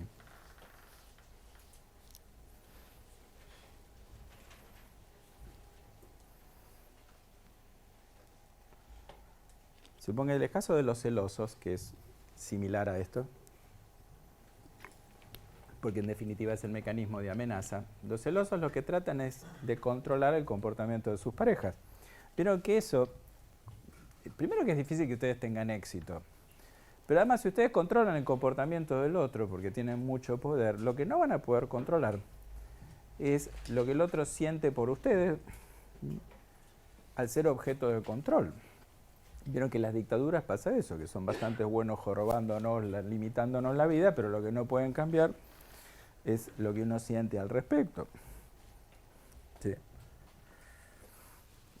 Entonces vos podés hacer un montón de cosas, podés prohibirle un montón de cosas a la gente, lo que no puedes controlar es lo que la gente siente cuando le prohibís un montón de cosas.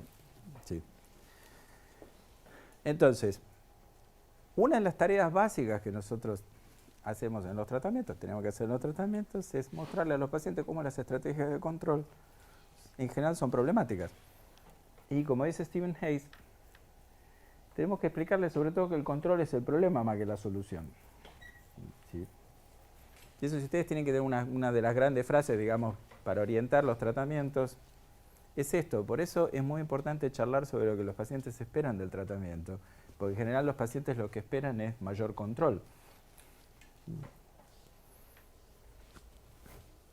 Y lo que nosotros les enseñamos es la actitud Luis Miguel. ¿Vieron cuando canta el bolero?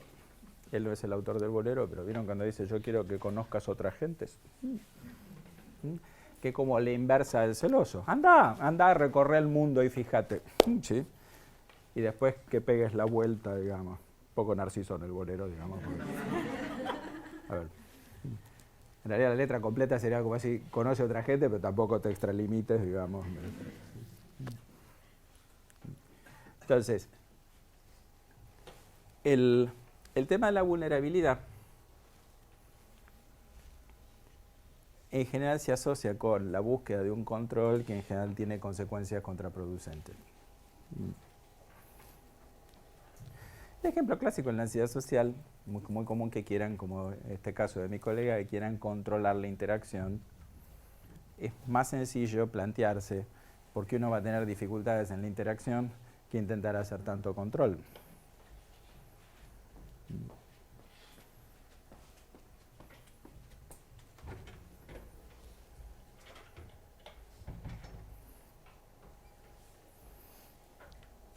Bueno, y como dice ahí, el sentimiento de vulnerabilidad es magnificado por ciertos procesos cognitivos disfuncionales. Yo les comento uno muy simple. Sí. Hace un ratito yo les comentaba la atención selectiva. Si yo tengo miedo a las cucarachas, si salgo a caminar en verano por la calle voy a estar mirando permanentemente el piso. Eso es muy gracioso. Cuando mi hija sale con ojotas, yo noto que ella mira el piso mucho más que yo. Porque con ojotas la vulnerabilidad es aumentada, porque pensás que la cucaracha te puede caminar por el pie. No es muy probable que la cucaracha discrimine entre un zapato y una hojota. Objetivamente hablando, para la cucaracha nosotros somos como un edificio que camina. Sí. Sí, claro, imagínense, para la altura de la cucaracha, lo que medimos nosotros, lo que mide la cucaracha, ¿sí? Es como si el Le Parc te caminara al lado. ¿Sí? Es poco probable que te fijes qué calzado tiene puesto, digamos. ¿Sí? Pero ahí tienen un ejemplo de percepción de vulnerabilidad. Pero si ustedes tienen fobia a las cucarachas, lo que van a hacer es atención selectiva a eso. Si ustedes prestan mucha atención a las cucarachas, es muy fácil que cometan el error lógico de asumir que hay cucaracha por todos lados. ¿Sí? Hay un ejercicio que yo siempre comento, que suelo darle a los pacientes con trastorno obsesivo compulsivo, que es decirle que por un par de horas hagan todo su esfuerzo por no mirar los picaportes de las puertas, las manijas que abren las ventanas o las manijas de la puerta de los autos. Cuando el paciente hace ese ejercicio bien, lo primero que te dice es, están por todos lados. ¿Sí? Ustedes se dan cuenta que la cantidad de picaporte no ha cambiado, pero si ustedes eligen un elemento selectivo, es muy fácil pasar al segundo sesgo, que es la sobreestimación de la amenaza. Entonces, como sobreestiman la amenaza, la consecuencia de eso es una percepción de vulnerabilidad incrementada. ¿Sí? ¿Se entiende?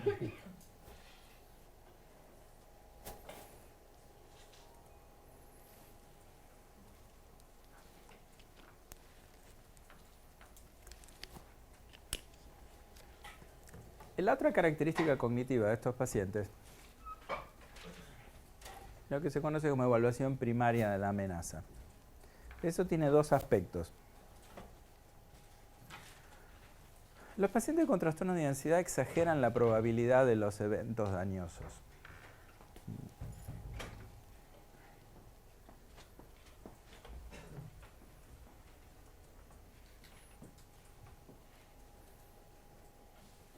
Vieron que es muy común en algunas patologías que los pacientes se preocupen por cosas que tienen una probabilidad ínfima o directamente disparatada. Eso es muy común en el trastorno obsesivo compulsivo.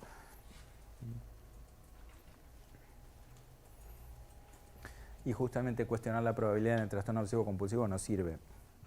Es una estrategia condenada, digamos, al fracaso. Pero la otra cosa que tienen es la tendencia a tener una perspectiva como muy catastrófica sobre el daño resultante. Siempre se imaginan, supónganse, el paciente con pánico se imagina consecuencias como me voy a volver loco, voy a morir de un infarto, ¿sí?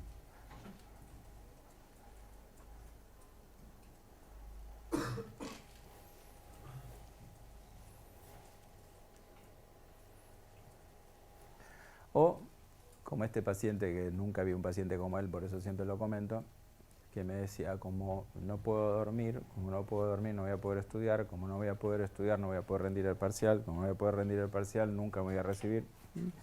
Como no voy a recibir, no voy a tener un trabajo como la gente, como no voy a tener un trabajo como la gente, no podré formar una familia, viviré solo el resto de mi vida.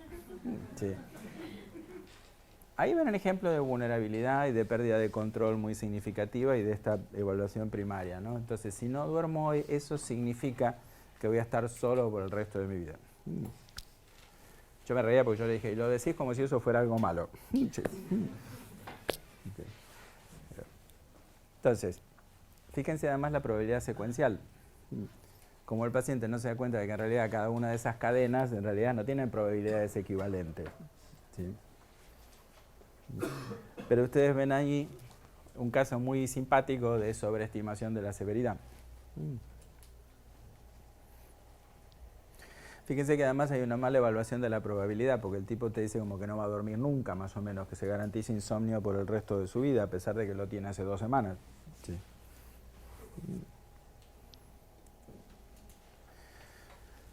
Después tenemos la reevaluación secundaria elaborativa.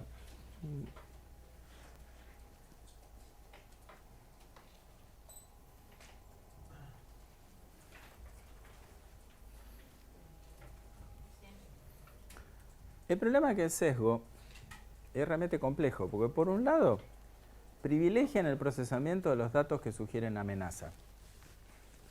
Y siempre que el diario publica algo, te vienen con lo que salió en el diario.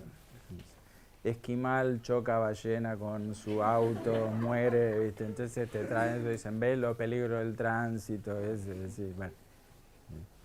Yo traté de explicarle que una de las razones por las cuales se sale en el diario es porque no es muy común que los esquimales choquen con ballenas, digamos. Eso es muy simpático, como dicen los pacientes, sobre todo los pacientes con trastorno de ansiedad, te traen razonamientos que en realidad la conclusión que deberían sacar es la opuesta.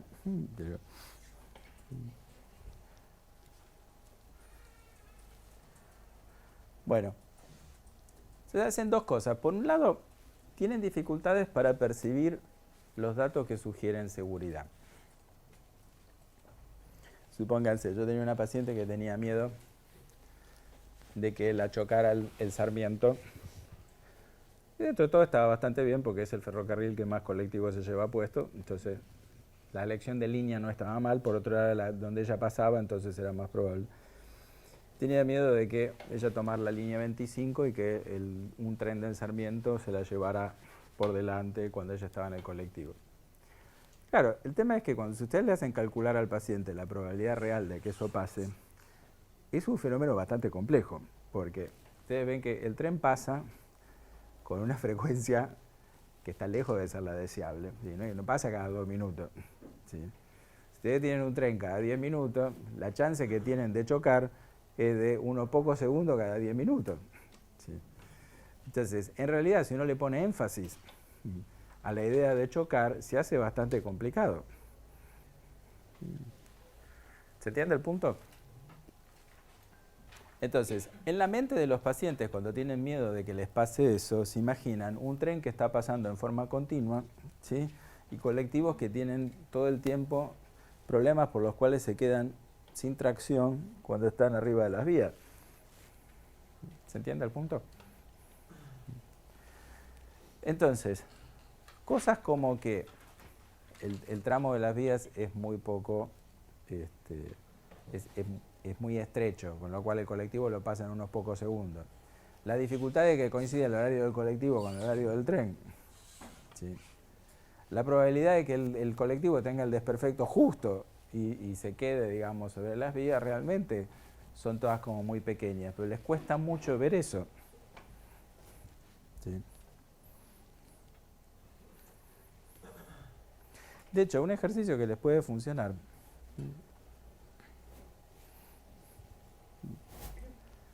es ponerle alguna penalización simbólica al pensamiento amenazante. Yo tenía una paciente que era muy dramática. Y un día le digo, bueno, nos vemos el martes, final de la sesión, y me dice, no sé si el martes voy a estar viva.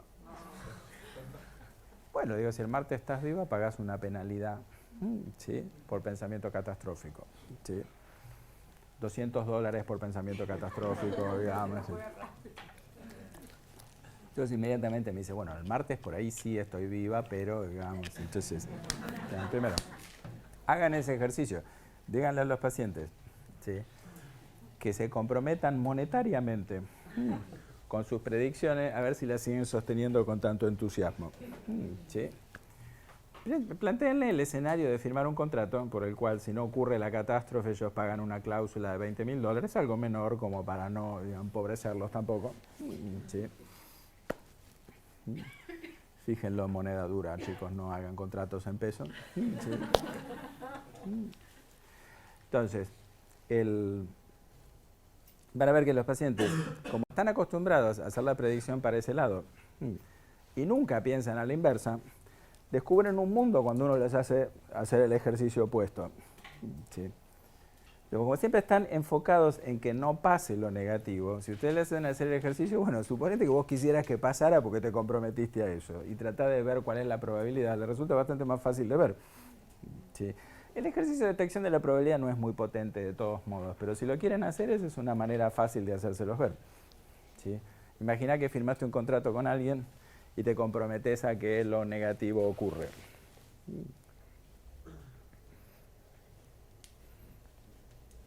Acuérdense que como tienen estos sesgos, a ellos los pensamientos amenazantes les parecen muy razonables. Entonces nunca se los cuestionan. Lo amenazante les parece que es razonable y no se lo cuestionan.